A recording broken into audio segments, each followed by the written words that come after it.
Alathur GM LP school kitchen കെട്ടിടം നിർമ്മാണോദ്ഘാടനം നടത്തി. KD പ്രസേനൻ MLA ഉദ്ഘാടനം നിർവഹിച്ചു.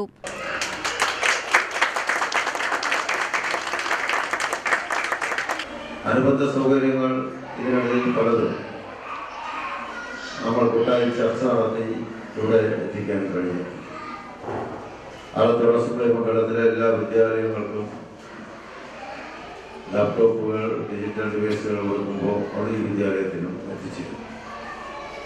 അതുപോലെ തന്നെ കുട്ടികൾക്ക് ഉച്ചഭക്ഷണത്തിന് ആവശ്യമായ പ്ലേറ്റും ഗ്ലാസുമെല്ലാം ഈ വിദ്യാലയത്തിൽ MLA ഫണ്ട് ഉപയോഗിച്ചാണ് എത്തിച്ചത്. അന്ന് തന്നെ അടുക്കളയിലെ ഉപകരണങ്ങൾ സ്റ്റീലാക്കി മാറ്റണം എന്ന കാഴ്ചപ്പാടിന്റെ അടിസ്ഥാനത്തിൽ അതും MLA ഫണ്ട് ഉപയോഗിച്ചുകൊണ്ട് ഈ മണ്ഡലത്തിലെമ്പാട് നമുക്ക് എത്തിക്കാൻ കഴിയും. തുടർന്ന് നമ്മുടെ പൊതുവിദ്യാലയങ്ങൾ, പ്രധാനമായും ഗവൺമെൻറ് വിദ്യാലയങ്ങളിൽ സർക്കാരിൻ്റെ നേരിട്ടുള്ള ഫണ്ട് അല്ലെങ്കിൽ തദ്ദേശ സ്ഥാപനത്തിലെ ഫണ്ടുകൾ ചിലവാക്കാൻ പറ്റും. എന്നാൽ പൊതുവിദ്യാഭ്യാസ സ്ഥാപനങ്ങൾ തന്നെയായ എയ്ഡഡ് വിദ്യാഭ്യാസ സ്ഥാപനങ്ങളിൽ അത് കഴിയില്ല എന്നതുകൊണ്ട് അവിടെ ചില സൗകര്യങ്ങൾ ഉണ്ടാക്കാൻ MLA ഫണ്ട് വിനിയോഗിക്കാനുള്ള അനുമതി.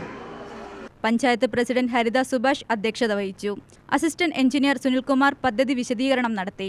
ബ്ലോക്ക് പഞ്ചായത്ത് അംഗം തൻസീല, ഗ്രാമപഞ്ചായത്ത് vice president R Vinod, ward member Satheesh, PTA president Muhammad Mubarak, സ്ഥിരം സമിതി അംഗം മണികണ്ഠൻ, ഗോപിനാഥൻ, ബഷീർ, പ്രധാനാധ്യാപിക PG ബീന എന്നിവർ സംസാരിച്ചു. UTV news, Palakkad.